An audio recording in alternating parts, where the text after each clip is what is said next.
Have you ever heard about a mysterious nation that is locked behind a barrier somewhere on this earth? A nation so dangerous that when they finally break out, it will be one of the biggest signs of the Day of Judgment. Yes, I'm talking about Yā:jūj and Mājūj, known in English as Gog and Magog. Who are they? Where are they right now? And how will they come out? Let's explore this incredible story that is mentioned in the Quran and Hadith, and understand why their emergence will be one of the most frightening events mankind has ever witnessed. Yā:jūj and Mājūj are two huge tribes or nations. According to Islamic sources, they are human beings, descendants of Adam, but their nature is extremely wild, corrupt, and violent. They have existed on earth since ancient times. Even during the time of Dhul Qarnayn, a righteous king mentioned in Surah Al-Kahf, they were causing destruction, attacking lands, destroying crops, and harming innocent people. Many Islamic scholars describe them as a nation that multiplies rapidly. When they finally break free, their numbers will be enormous. Some narrations even say they will drink entire rivers dry. So how are they stopped? Allah tells us in the Quran about Dhul Qarnayn, a mighty ruler whom Allah had given power and means on earth. During one of his journeys, Dhul Qarnayn reached a place between two mountains.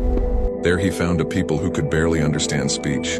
They complained to him about the corruption and evil of Yā:jūj and Mājūj. They begged Dhul Qarnayn to build a barrier to protect them and offered him money, but he refused any payment and said, "What my Lord has given me is better. So help me with your strength, and I will make between you and them a strong barrier." With the help of the people, he built a massive wall made of iron and copper, so strong and so high that Yā:jūj and Mājūj could not climb over it nor dig through it.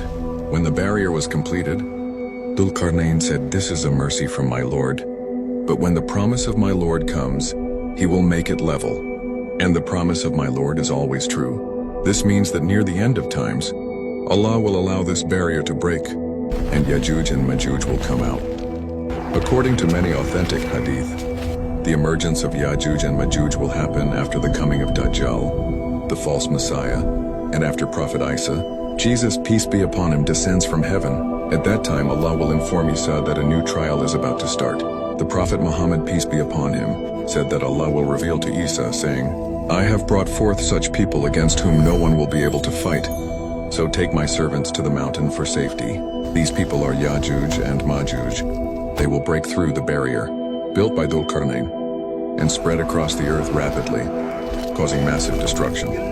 They will destroy everything in their path, lands, animals, resources. One hadith mentions that they will drink up entire lakes, and when the last of them passes by, they will say, "There was once water here." Their numbers will be so overwhelming that no army on earth will be able to stop them. So what happens then? Prophet Isa and the believers will retreat to the mountains, praying for protection. And when the corruption of Yā:jūj and Mājūj reaches its peak, Allah will send a special type of worm or insect that will attack them at the back of their necks, causing them all to die instantly. Their bodies will then rot and spread a terrible smell across the earth. So Prophet Isa and his followers will pray again, and Allah will send birds with necks, like camels, to carry away their bodies and clean the earth. Then Allah will send rain to wash the land, leaving it clean and fertile once more. Many people often ask, where exactly are Yā:jūj and Mājūj right now? The truth is, only Allah knows best. We know from the Quran and Hadith that they are currently behind the barrier built by Dhul Qarnayn, somewhere on this earth. They continue trying to dig through it every single day. The Prophet Muhammad, peace be upon him, told us that they dig daily, but when they stop for the night and come back the next day, they find the wall restored. This continues until finally, when Allah wills, they will break through. The story of Yā:jūj and Mājūj is not just a scary story to entertain us. It is a powerful reminder of the Day of Judgment, the temporary nature of this world, and Allah's complete control over His creation. It also shows us that human power, technology, or wealth cannot stop what Allah has decreed. When the time comes, even the mightiest nations will be helpless.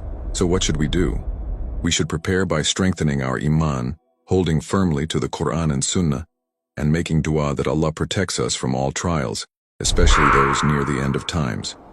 Because in the end, everything is in Allah's hands.